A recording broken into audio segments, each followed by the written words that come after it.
Ndabaramukije abakunzi mwese ba Sharif TV. Nkabashimiye wakoze subscribe kuri Sharif TV nawe utarayikora akanya naka ntutangwe. Uyu munsi tugiye kurabira hamwe amateka y'itabi n'ingaruka mbi zaryo. Itabi rifise amateka maremare rikaba ryaragiye rikoreshwa mu bihe bitandukanye kw'isi hose.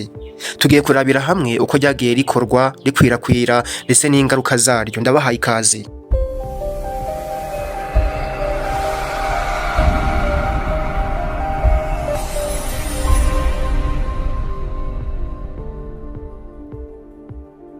Itabi ryakomotse muri Amerika y'Amajepfo no hagati. Abasangwa butaka bararikoresheje mu buryo butandukanye, cyane cyane mu migenzo y'idini n'iyobokamana. Baryotsa amaganga bakarinywa nk'umwuka, barikaraga mu ndobo nk'uburozi canke bakaryunyuguza mu nkono zabugenewe. Mu 1492 abanyaburayi bashikiye muri Amerika, Christophe Colomb n'abandi biga itabi rikoreshwa n'abanyamerika kavukire. Mu 1500 abasirikare b'Abanyespagnol n'Abafaransa batanguye gukoresha itabi mu buryo bwagutse. Nyuma yaho itabi ryagiye ryinjizwa i Burayi aho ryakoreshwa nk'umuti w'indwara zimwe na zimwe. Ryarakunzwe cyane muri Espagne, Portugal n'Ubwongereza. Nyuma kandi itabi yatanguye gucuruzwa ku bwinshi cyane cyane muri Amerika y'Amajyaruguru aho imirima y'itabi minini yagiye ikura cyane ku rugero rudasanzwe. Mu nyuma abantu benshi batanguye kwitabira kunywa itabi by'umwihariko abagabo. Amasosiyete atangura kwamamaza itabi cyane kandi rikinjizwa no mu bucuruzi bukomeye. Abashakashatsi batangaza ubushakashatsi bwemeza ko itabi rishobora gutera kanseri n'izindi ndwara z'ubuhumekero. Ibihugu byinshi byatanguye gushiraho amategeko akumira itabi cyane cyane mu ruhame no ku makaritiye. Habayeho n'ubukangurambaga bwo guhagarika kurinywa. Ariko muri iki gihe harakoresha uburyo bwinshi budasanzwe bwo kugabanya ingaruka z'itabi. Hariho gukoresha vape, itabi ridafise nicotine, kimwe n'amategeko akarishe yo kurwanya kunywa itabi mu bantu benshi. Nubwo vyagiye bigabanuka mu bihugu vyinshi bitandukanye, hari ahantu henshi abakinywa itabi bakiri benshi cyane na cyane mu bihugu bikenye. Ingaruka z'itabi ku buzima bw'umuntu. Burya itabi ngo rifise ingaruka nyinshi mbi ku buzima bw'umuntu, haba kuwurinywa cyangwa kuwutarinywa. Mbese n'umuntu anywa itabi akoresheje umwuka waryo. Zimwe mu ngaruka zikomeye zaryo, indwara ziterwa n'itabi, hariho kanseri. Itabi ni nyirabayazana wa kanseri zitandukanye, cyane cyane kanseri y'ibihaha, iy'umuhogo, iy'akanwa n'iy'inkondo y'umura ku bagore. Indwara z'umutima. Nikotine yo mu itabi itera umuvuduko w'amaraso, ituma imitsi y'amaraso ifungana, bikongera ibyago byo kurwara umutima no guhagarara kwawo. Indwara z'ubuhumekero. Akenshi itabi ritera indwara z'igituntu n'indwara yo guhumeka nabi. Kwangiza ubudahangarwa bw'umubiri. Itabi rigabanya ubushobozi bw'umubiri bwo kwirinda indwara, bityo abarinywa bagafatwa n'indwara kenshi. Hari n'ingaruka nyinshi ziba ku bagore bafite imbanyi, abagore batwite. Abagore banywa itabi batwite baba bafise ibyago byo gukuramo inda canke bakavyara umwana yapfuye. Abana bavutse ku bagore banywa itabi akenshi bagira ibibazo byo gukura nabi canke indwara z'ubuhumekero. Umwuka w'itabi urabangamira cyane abana bato batarakura neza. Kandi itabi riragira ingaruka nyinshi zitandukanye ku bidukikije. Itabi ryonona ibidukikije kuko amapaki, amasigara n'imyosi rivamo vyanduza ikirere n'amazi. Imirima y'itabi twara ubutaka bwinshi kandi igasaba imiti myinshi yangiza ibidukikije. Ariko nubwo biruko hari amategeko menshi bagiye bashiraho agenga itabi. Ibihugu vyinshi vyashizeho amategeko akomeye yo kugabanya ingaruka z'itabi.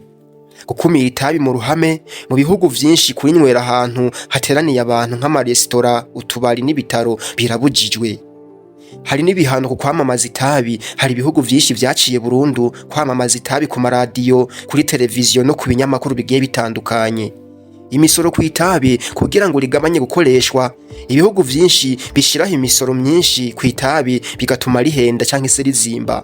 Kandi nubwo biruko hari amategeko yo kuburira abantu.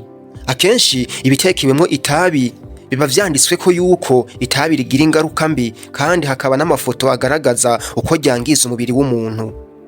Abantu benshi bagenda bareka itabi bitewe n'ubukangurambaga bw'ubuzima no gusimbuza itabi ibindi bikoresho nka vape. Hari ibihugu vyinshi vyatanguye gahunda zo gufasha abantu kureka itabi hifashishijwe imiti canke inama z'abaganga. Kandi burya abahinga basanze itabi ryangiza ubwonko mu buryo bwinshi butandukanye. Ahanini bitewe n'ibinyabutabire birigize, cyane cyane nikotine n'ibindi bintu bibi nka carbon monoxide na tar. Zimwe mu ngaruka rikora ku bwonko ni guhindura imikorere y'ubwonko. Nikotine ikora ku bwonko igatuma umuntu yishigikiriza itabi, addiction. Ibi vyose bikaba bikorwa no guhindura imisemburo yitwa dopamine, ikaba ifitanye isano n'ivyishimo n'imyifatire y'umuntu. Itabi ritera inflammation no gutuma imitsi ijana amaraso mu bwonko idakora neza, bigatuma umuntu aba mu kaga ko kurwara stroke, indwara y'ubwonko iterwa no kubura amaraso ahagije. Kugabanya ubushobozi bwo kwibuka. Akenshi abantu banywa itabi bagira ibyago byo kugira ubugwayi bwo kwibagirwa vuba cyane, ndetse ubushakashatsi bwagaragaje ko itabi rishobora kugira uruhara runini cyane mu gutuma abantu bibagira cyane kandi mu mwanya muto. Hari guhungabanya imitekerereze n'amarangamutima.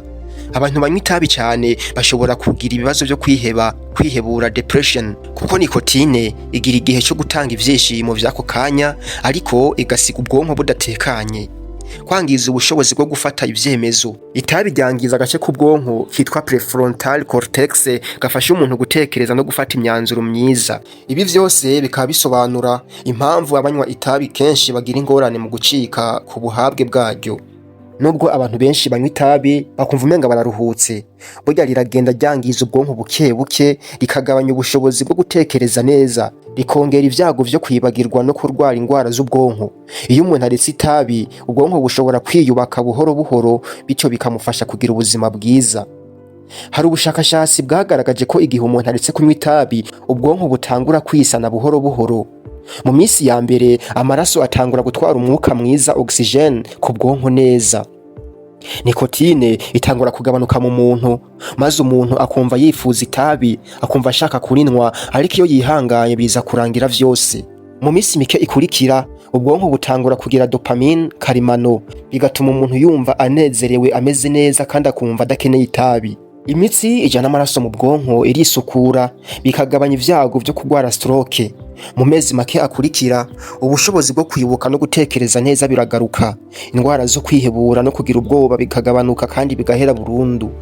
Mu myaka mike ivyago vyo kurwara za ndwara zikomeye cyane biragenda bigabanuka mu muntu bigahera, maze ubwonko bugatangura gukora nk'ubw'umuntu atigeze kunywa itabi n'umunsi n'umwe. Kurekera kunywa itabi bifasha ubwonko kwisubirako no gukora neza, ariko mu ntango biragorana. Mugabe ko iminsi igenda ishira, umuntu yumva aruhutse kandi ubuzima bwiwe bukagenda burushaho kuba bwiza.